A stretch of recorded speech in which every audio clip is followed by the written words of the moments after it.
खुदा उनकी तारीफ हो क्योंकि वो भला है और उसकी शफ़क़त अबदी है। मसीह यस्सू के मुबारक बुज़ुर्ग पुरफ़ज़ल और जलाली नाम में आप सबको मेरी तरफ से सलाम। खुदा आप सबको बरकत दे और आप पर अपना चेहरा जलवागर फरमाए और आपको अपनी पहचान में हिकमत और मुकाशफे की रूह से भर दे, यस्सू मसीह के नाम में, आमीन। प्यारे अज़ीज़ों, आज का पैगाम आपके लिए इसलिए रिकॉर्ड किया जा रहा है ताकि आप ये सीख सकें कि यस्सू की जो आमद है, दूसरी आमद जो बिल्कुल करीब आ चुकी है, और यीशु ने 2000 साल पहले आसमान पर जाने से पहले मसलूबियत से 2 ही दिन पहले शागिर्दों को ये बताया था कि दरहकीकत मेरी आमद का जो ज़माना होगा, और कलीसिया के लिए ये सबसे बड़ी निशानी बताई थी कि मेरी आमद का वक्त कब करीब आ जाएगा। यीशु ने एक बहुत बड़ी निशानी बताई, सिखाई, जिसको हम आज के पैगाम में सीखेंगे। देखिए, यीशु नासरी ने मत्ती की इंजील के 24वें बाब की 32वीं और 33वीं आयत में अंजीर के दरख्त से एक तमसील सिखाई थी। हम इन 2 आयत को पढ़ते हैं। यहाँ पर लिखा है, यीशु ने कहा, अब अंजीर के दरख्त से एक तमसील सीखो। जूं ही उसकी डाली नरम होती है और पत्ते निकलते हैं, तुम जान लेते हो कि गर्मी नज़दीक है। इसी तरह जब तुम इन सब बातों को देखो तो जान लो कि वो नज़दीक बल्कि दरवाज़ा पर है। हालेलुया, आमीन। यीशु नासरी ने अंजीर के दरख्त से जो तमसील सिखाई, इस पर ज़्यादा बात नहीं की जाती, कुछ सिखाया नहीं जाता। तो मैं आपको यही सिखाना चाहता हूँ कि ये जो अंजीर का दरख्त है, इसकी जो तमसील है, इसका क्या मतलब है। इससे पहले कि इस तमसील को मैं बयान करूँ, आप एक और हवाला देखें मेरे साथ। मत्ती की इंजील के 21वें बाब की 18वीं और 19वीं आयत को जब आप पढ़ें तो वहाँ पर यीशु नासरी ने क्या किया, या वहाँ पर लिखा है कि और जब सुबह को फिर शहर को वो जा रहा था तो उसे भूख लगी, और राह के किनारे अंजीर का एक दरख्त देखकर उसके पास गया, और पत्तों के सिवा उसमें कुछ न पाकर उससे कहा कि आइंदा तुझ में कभी फल ना लगे, और अंजीर का दरख्त उसी दम सूख गया। आमीन। प्यारे अज़ीज़ों, ये जो अंजीर का दरख्त है, दर हकीकत कौम बनी इसराइल को ज़ाहिर करता है। बाइबल मुक़द्दस में इसके बेशतर हवाले मौजूद हैं पुराने अहदनामे में। अगर कोई इस ताल्लुक़ से सीखना चाहे वो पर्सनल मुझे मैसेज कर सकता है, मैं वो हवाले आपको सेंड कर दूंगा। मैसेज को शॉर्ट रखने के लिए मैं वो हवाले नहीं बता रहा पुराने अहदनामे के, कि जहाँ से आप सीख सकते हैं कि अंजीर का दरख्त दर हकीकत कौम बनी इसराइल को ज़ाहिर करता है। तो कौम बनी इसराइल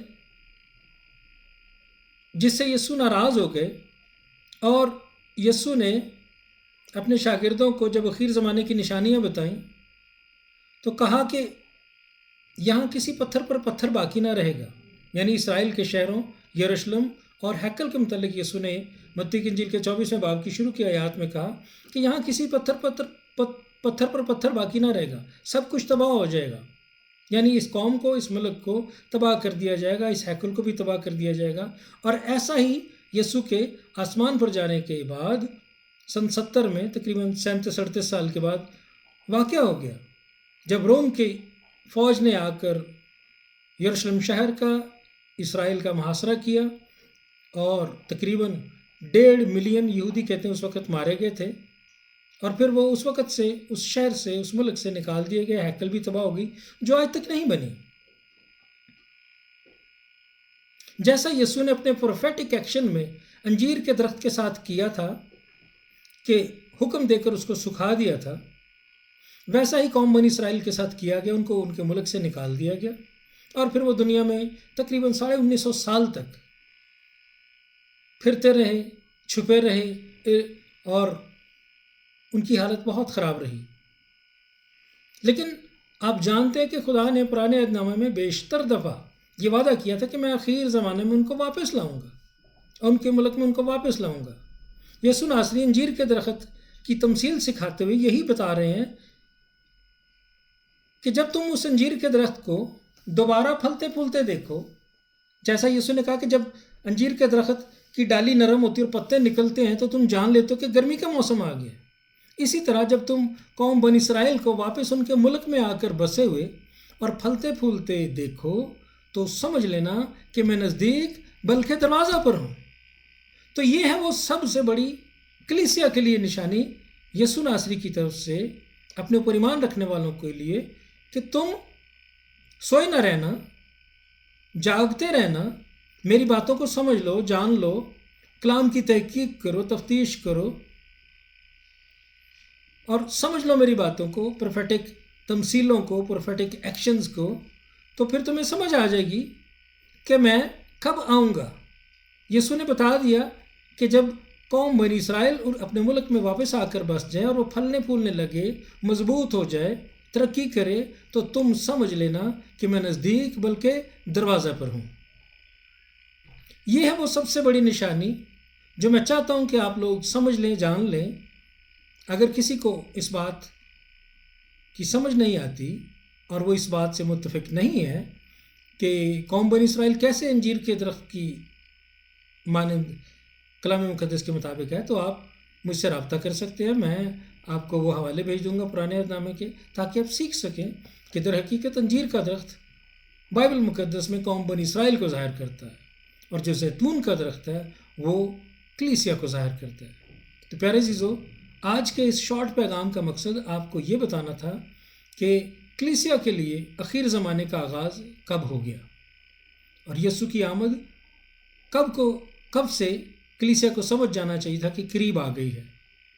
تو یہی وہ وقت ہے، یہی وہ نشانی ہے، یہی وہ نبوت ہے، یہی وہ نبوتی تمثیل ہے جو پوری ہو چکی ہے، اور آج آپ اور میں اس کو اپنی آنکھوں سے دیکھ رہے ہیں۔ لہٰذا مقصد کیا ہے اس پیغام کو ریکارڈ کروانے کا؟ کہ اگر آپ یسوع مسیح پر ایمان رکھتے ہیں تو آپ کا فیوچر یسوع مسیح میں پوشیدہ ہے۔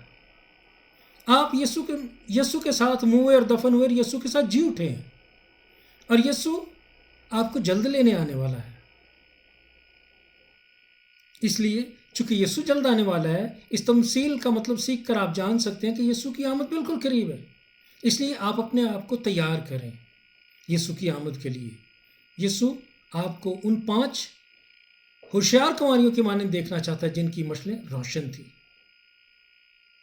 جن کی زندگی میں گناہ نہیں ہے، جو خدا کے ساتھ چل رہے ہیں، جو سنجیدگی سے خدا کی فرمانبرداری کرنے کی کوشش کرتے ہیں اور خدا کے کلام کے مطابق زندگی گزارتے ہیں، خدا کی فرمانبرداری میں رہتے ہیں، اور دعا اور روزے کے وسیلہ سے اور خدا کی فرمانبرداری کرتے ہوئے وہ خدا ان میں محفوظ رہتے ہیں۔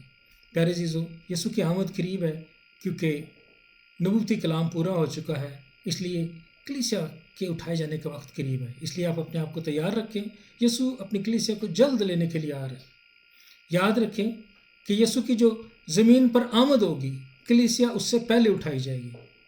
اور آج کی یہ جو میں نے آپ کو اس تمثیل کی وضاحت کی ہے، خدا کا کلام سکھایا، یہ ظاہر کرتا ہے کہ اب یسوع کی آمد بالکل قریب ہے۔ خدا آپ سب کو برکت دے۔ God bless you all.